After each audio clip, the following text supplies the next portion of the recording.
So today, we're very, very blessed to have Sharon lead us in a practice. And then we'll have some time for Q&A. So if you have questions that have been about practice or about life or about integrating practice in life or anything that feels relevant, Sharon will spend the second half just answering whatever questions show up for you.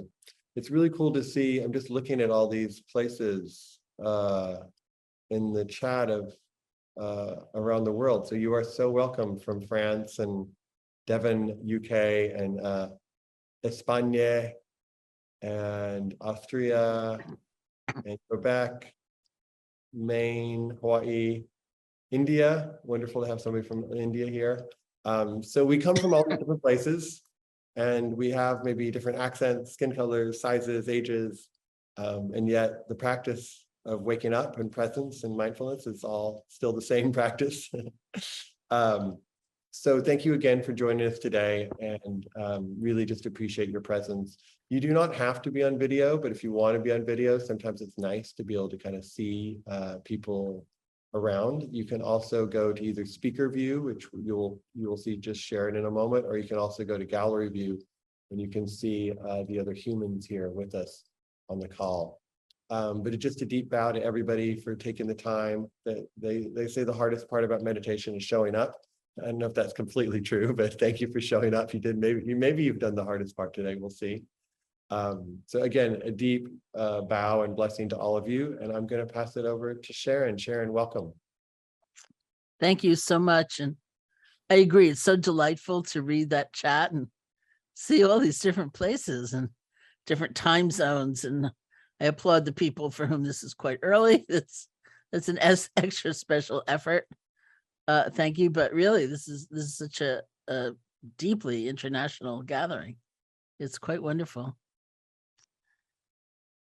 So we are going to practice together, which is the best thing. It's really such a gift I found, in these last times and for all time to have a gathering, to be able to practice, to move from the more maybe conceptual appreciation of a concept to something that is breathing life into it. It's making it real, which is the whole point. And so it's more difficult, it's more complicated, it's more challenging, but it's what actually counts. So it's been interesting for me. I have been teaching meditation since 1974 in this country and around the world.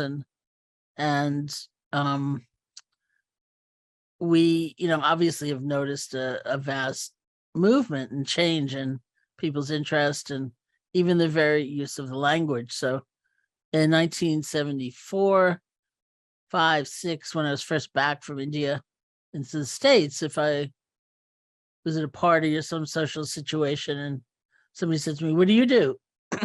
I'd say, "I teach mindfulness," or "I teach meditation." And they would kind of go, "Oh," and sidle away a little bit, like that was just a little too weird. Occasionally somebody would say to me, "Did you meet the Beatles over there?" And I think, well, sadly, they went when I was in high school and different sort of practice anyway. But and so to watch what's happened is really quite extraordinary. And one, you can't not hear the word mindfulness, whatever you're doing, watching the news or anything. It's everywhere. And so I think it takes it's worth a little bit of time to think, what do we mean? Because it means many, many different things, that word mindfulness. And it also, it's an interesting time because I've noticed there's almost like a counter wave, people are saying just against the word, let alone against the practice. But, people are saying, well, the word mindfulness sounds so cold. It sounds so clinical. It obviously sounds heady, in the way we use English. And the experience is not that.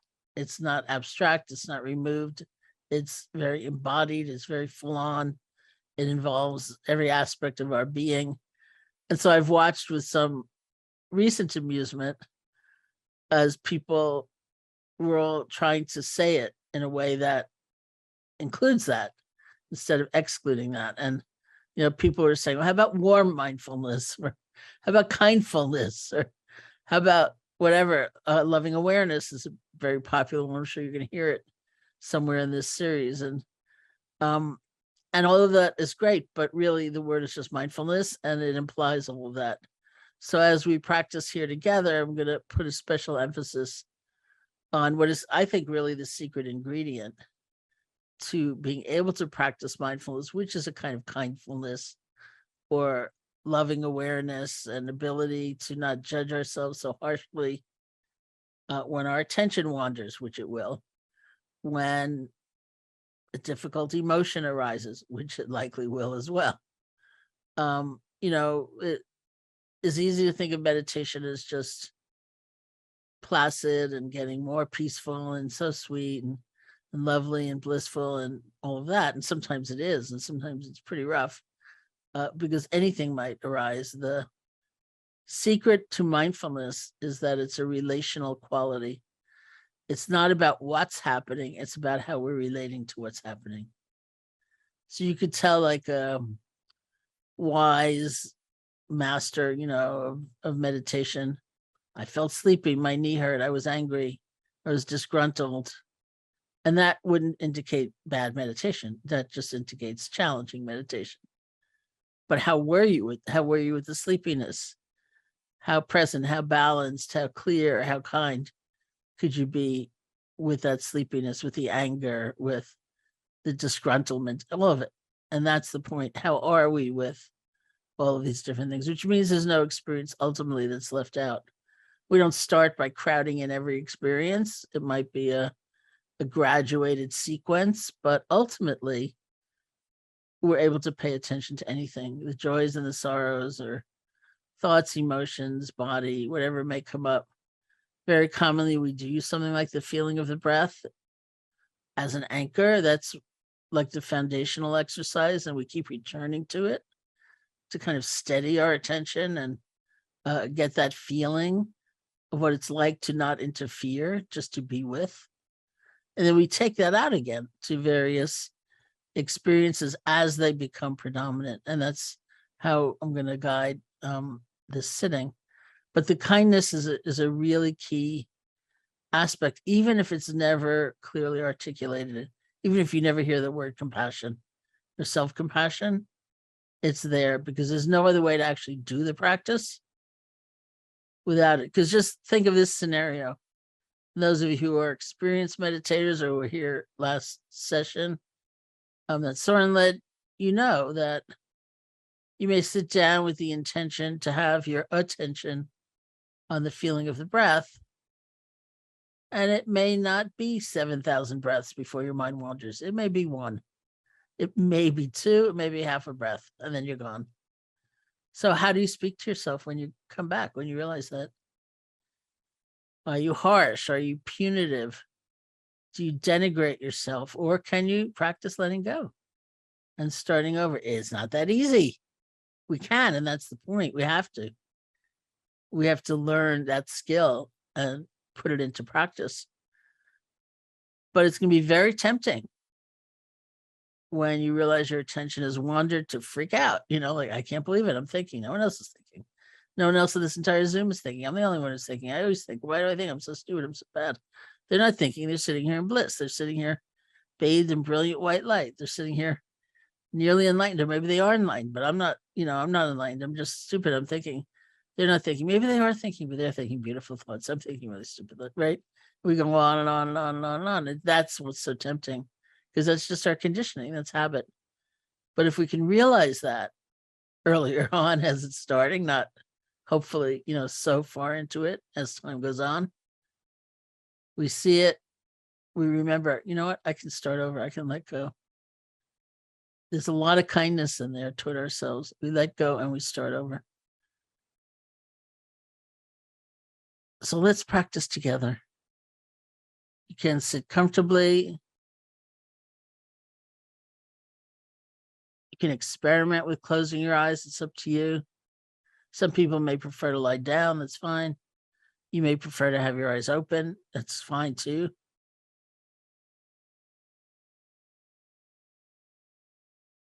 And we can start just by listening to sound. I'm in Massachusetts right now. It's raining. I don't know if I'm bringing you the sound of the rain or not, or if it's not getting through. Then the sound of my voice or other sounds. It's a way of relaxing deep inside, allowing our experience to come and go. Of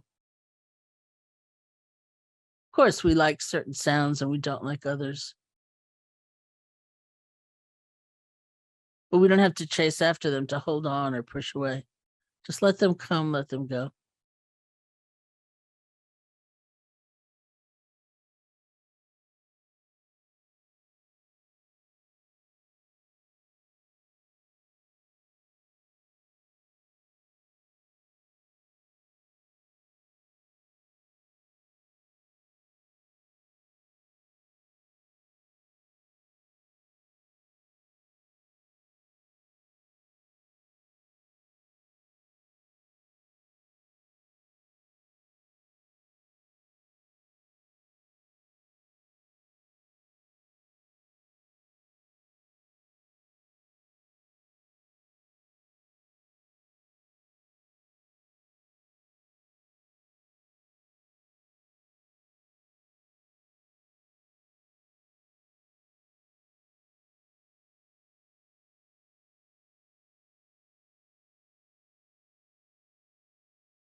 You can let the sounds just wash through.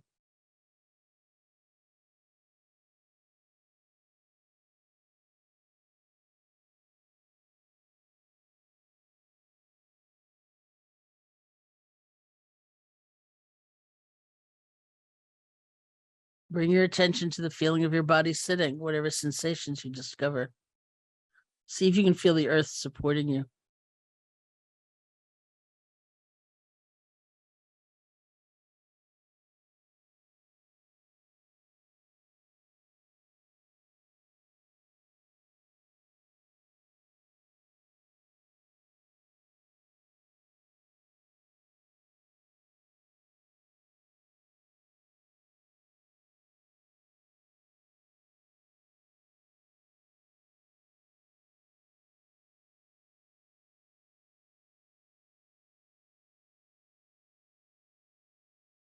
See if you can feel space touching you. Usually we think about touching space. We think about picking up a finger and poking it in the air. But space is already touching us. It's always touching us. We just have to move into receptive mode.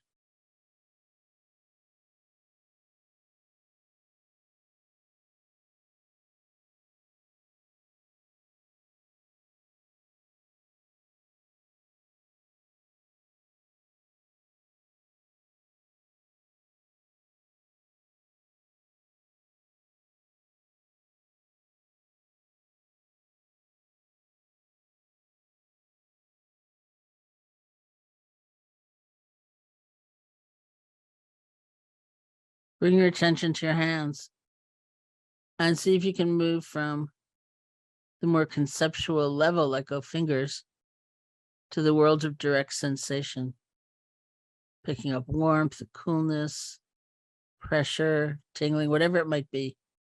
You don't have to name these things, but feel them.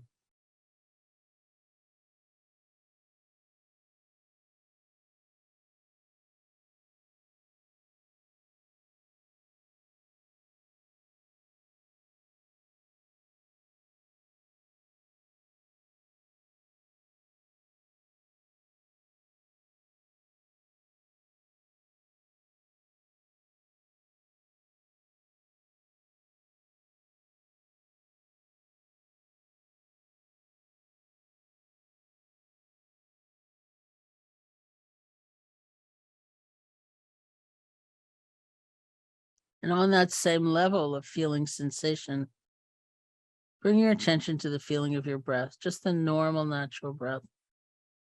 wherever you feel it most distinctly.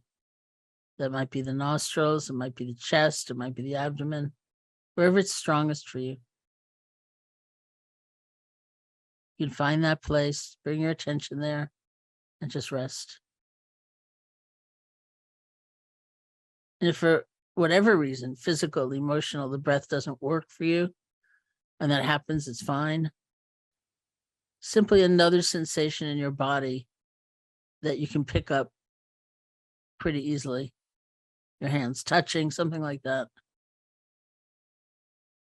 I'll guide this as though it were the breath. It's just one breath. You don't have to be concerned about what's already gone by. You don't have to lean forward for even the very next breath, just this one.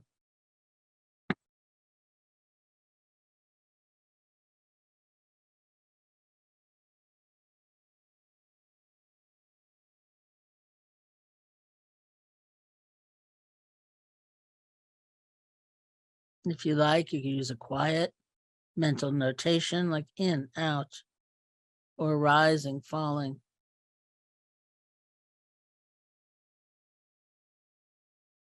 But very quiet.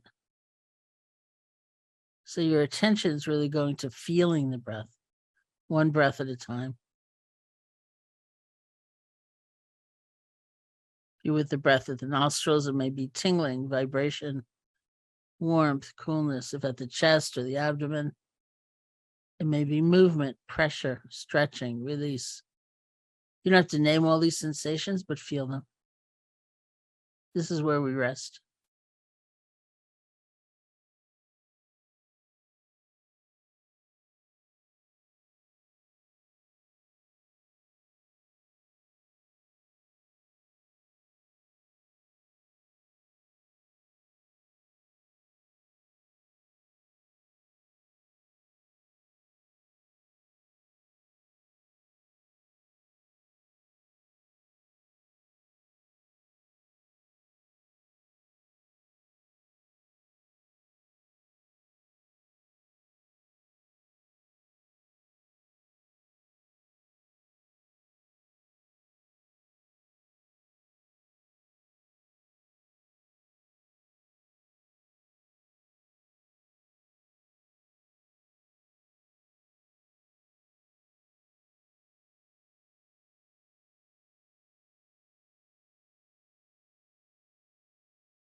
And if images or sounds or sensations or emotions should arise, but they're not very strong, if you can stay connected to the feeling of the breath, just let them flow on by. You're breathing.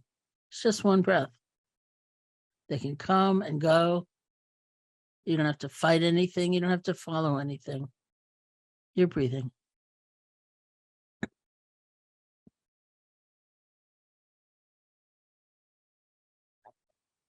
But if something arises and it is quite strong, it pulls you. It captures your attention. Recognize it. This is what's happening right now. There's joy, there's sorrow, there's thinking, there's planning.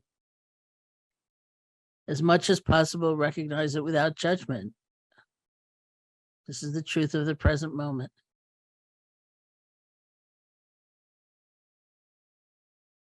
And see if you can let go. Bring your attention back to the feeling of the breath.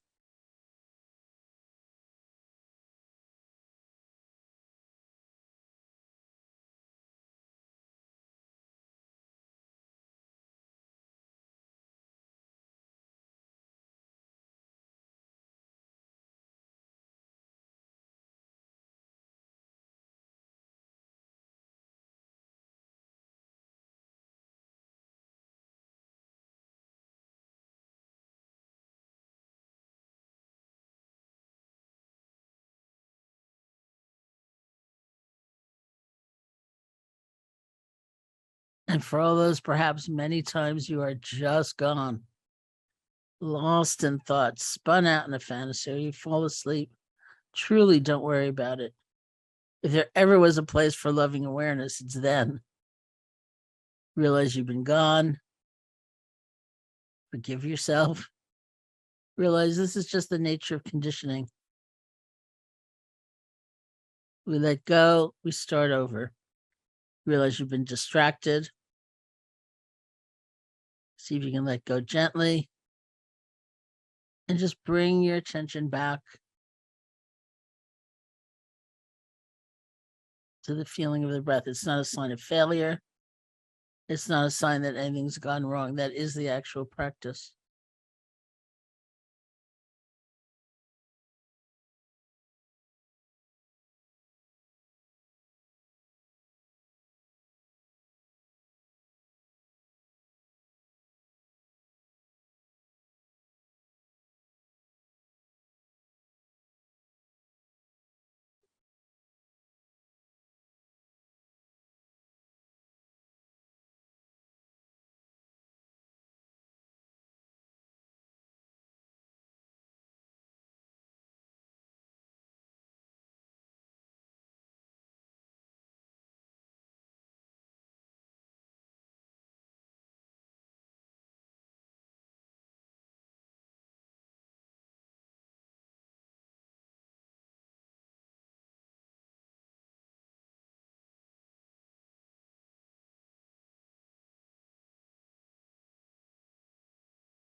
No matter how many times we may have to let go and begin again, it's totally fine. That's why we call the meditation practice a kind of resilience training.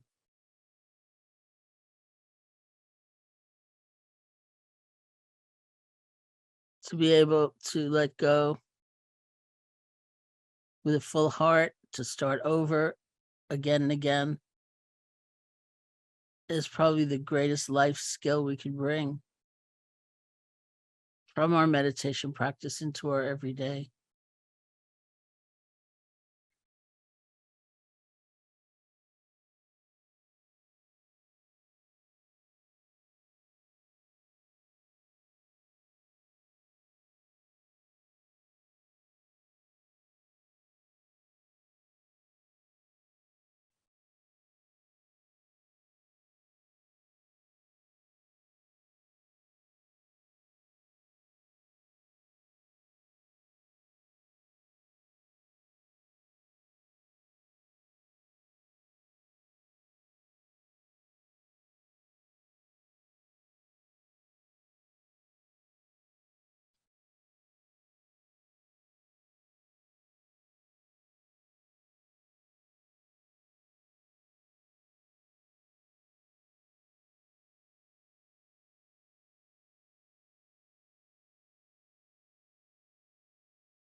When you feel ready, you can open your eyes or lift your gaze, and we'll end the meditation session.